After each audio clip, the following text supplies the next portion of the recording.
Grace, mercy, and peace be to you from God our Savior and from our Lord and Savior Jesus Christ. At the time of creation, at the time when all things were made, God, in his three persons, presided and brooded like a nesting bird over the waters of chaos and the great, dark deep of uncreation. The deep darkness of those waters is then slashed in two by the Trinity. His light, his glory shines and brings illumination and order to darkness and chaos. At this time, after he structured the cosmos, the world, and the beautiful and finely tuned regularity of reality itself, he breathed and spoke life into existence. Offices are given, Eden is presided over, the dominion of the man and his helper made in the image of God is begun, even as the angelic sons of God sing his glory in the heavens. God and his created family of humans and spiritual beings rule over all that is made, and it is all very good. But this brightness of glorious creation is not to last. The serpent seraphim in the garden betrays God and tempts the human priest and his helper toward a knowledge and a false wisdom that is not God. So after his human and divine children betray him and choose to turn away and twist all that he has made, Yahweh, rather than seeing it all go to corruption and torment forever, makes a promise. He binds himself in his word that he himself will come as a human offspring and fix it all by his own hands. This is needed, and it is necessary, because man must pay the price of sin and somehow redeem it all of creation, if true justice is to be served and if true peace is to be found. But there is a conundrum there, because fallen man cannot do any of this. He is fallen. God is the only one with the ability to do it, and so God must somehow be man and accomplish what only God can in man's place. Ages and ages pass, and the bright and glorious creation spirals ever further down into the deep darkness of chaos and death. And now the serpent in the garden has become a monstrous dragon who swims in the depths of the deep darkness. He turns order into more chaos. He turns what should be light into even more darkness. Since no human could ever slash this now deep darkness asunder, slay the dragon, and recreate everything to be very good once again, Yahweh himself must do it. He does it all throughout history. His glowing pillar of glory and fire shining in the darkness before his people does it all to the gods of Egypt and slashes the Red Sea in two, setting his people free from bondage to the spiritual rebels and their empire. And tonight, we remember and celebrate that he does it not only for us, like he did for Moses and the Israelites, but as us in our place. That is what the incarnation means, that he does it for you in your place. He comes to slash the darkness of sin and death in totality.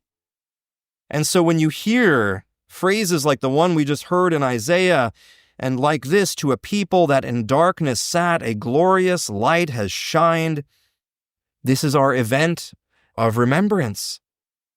that God has come to do it in our place. Jesus, Yahweh, came as the man, as the Adamic priest of Eden, doing what should have been done to the serpent in the garden, and slashes the darkness of the fallen world by glowing out in his glory. And so when you hear in our text for tonight that the glory of the Lord shone around them, this is what we're talking about. We're talking about God himself breaking into the fallen creation to be himself the light in our deep darkness. Christ is born. He comes as our God, not as a baby who is cute, though I'm sure that was the case. That is not the moment we see here. That is not what the Gospels are locking in on. It's not the plot point. No, this is divine and cosmic invasion of military conquest based on his steadfast love for us, all to deliver us the good news, the gospel, the battlefield report of his victory of smashing the evil false gods that would have us in bondage to sin and our own sinful passions and desires forever. He comes in vicious, bloody warfare, and he wins. That is why we have peace. We're so used to using that word this time of year. Peace. Peace be with you. Have peace this holiday season. Have a peaceful Christmas. Whatever it is, this is why we have it. This is why we say it. This is why tonight is a holy and silent night. In case you didn't catch it in our text, I'll give it to you again and try and pick out these points. You, who are we talking about? The Messiah. You, the Messiah, have multiplied the nation. You have increased its joy.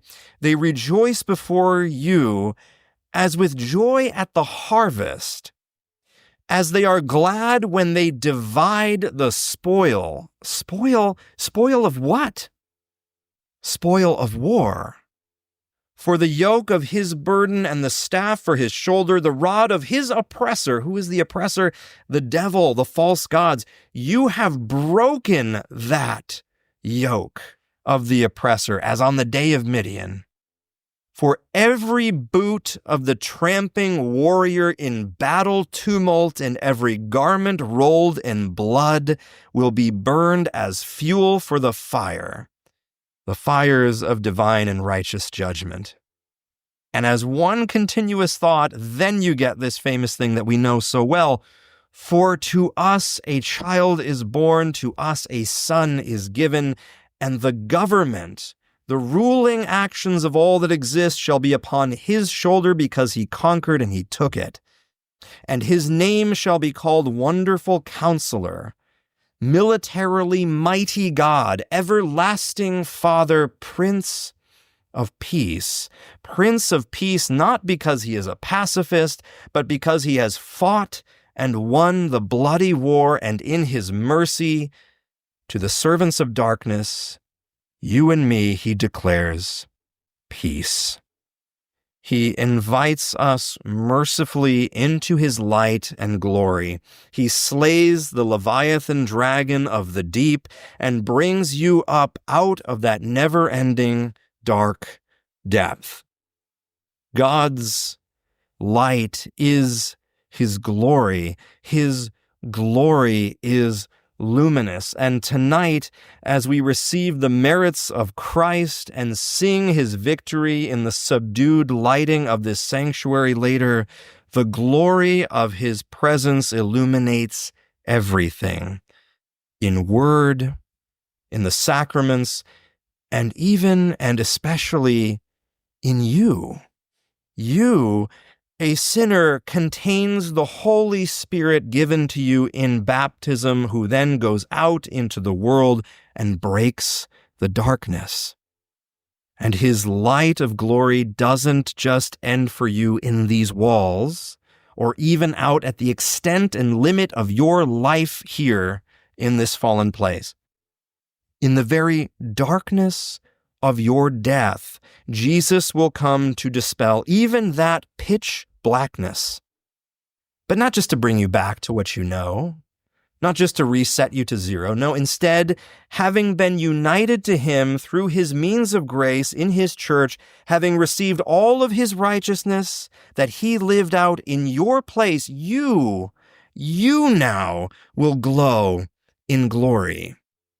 The glory of the Lord shone around them, says our reading. That will be you. His glory becomes yours. His victory becomes yours. You will shine out truly and visibly at the resurrection of all flesh. That is what we look forward to and celebrate this night. Not just the historical slashing of darkness by Christ 2,000 years ago, not just that image of the manger bed, but the slashing of sin, death, and the devil forever on the last day yet to come. That is the Advent we live in. And so here we wait. And life can be tragic, and it can be painful, and it can be really, really hard. Hard enough where you don't even have the words to put to it. But what this all means in being united to Christ is that all of your sufferings in this time, in your lives now, all your losses, all of your woes, all of your injuries, all of your shed blood and tears amount to everything, for you will be glorified with Jesus. All of your pains and tragedies now are how, right? How light is conquering the darkness right now. And I know that doesn't sound like it makes sense, but understand, Jesus suffered, died, and was buried to save all of humanity and all of creation. Christ's suffering means life. His death means redemption. His suffering makes joy. And if he has united you to himself, how do you think he is building his new creation through you? The church, his body, how do you think he's doing it? If he himself has gone before us and has shown us the image, how do you think he is constructing the new creation and bringing light into the darkness through you and your lives? It is through suffering, death, and burial. And just as the darkness of the cross in his conquest to save you resulted in the glorious illumination of the empty tomb, so too, just as certainly will your grave result in co-rule with Jesus on his throne in the new creation. And it will all be very good. So come now to the table of the Lord and receive the body and blood of your divine bridegroom, who slashes the darkness of your lowly status and sinful nature. Come, eat and drink the glorious merits and benefits of his perfect life of fulfilling the whole will and law of God in your immediate place. Everlasting and transcendent joy be to you on this night of Christ's birth, Yahweh's birth into human flesh in your place. Now the peace of God that surpasses all understanding, guard your hearts and your minds in Christ Jesus. Amen.